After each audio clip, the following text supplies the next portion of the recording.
Hey, and another happy session. Last session, Azure Communication Services, we were talking about how the possibilities can be integrated for PSD and telephony. One is the session border controller, like the direct routing in Teams, to recap, and the other one is the Microsoft calling plans. Calling plans in the way as you assign it with Teams, but here is Azure calling plans. Similar license, but look the same. But let's have a quick look on how easy it is to set up.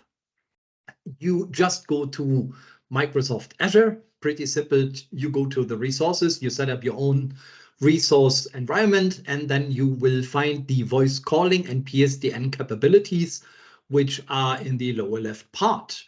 And that's half of it already. Now the next is we need to configure the session border controllers.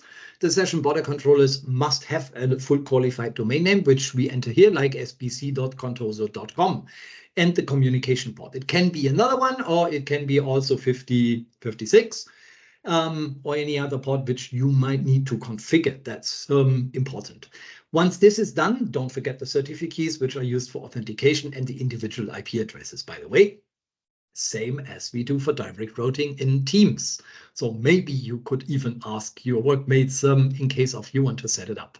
Furthermore, is the next. Soon the systems are configured and online. It will look like this. As you see, it's called direct routing. The tests we still have done with the preview version, but it's now fully available. And you have the online status, and that's actually it. Again, it needs to be applied with a certificate in regards to the TLS. And the last but not least thing is the routing. So which means you not have the chance only to have one single location, but you can even spread it across the globe, so to speak. Which means, give an example. We have a contact center in Frankfurt. We have another one anyhow in Kuala Lumpur, and one we have maybe in Atlanta. Meaning we need to normalize phone numbers and the routings behind it. Also, this is pretty easy. We have the routing capabilities, which are next to the session border controllers, which we have seen in the slide before. Then we say this route will be responsible for a normalized pattern. In this case, what we can see here, it means like it's the +1, so it's in US.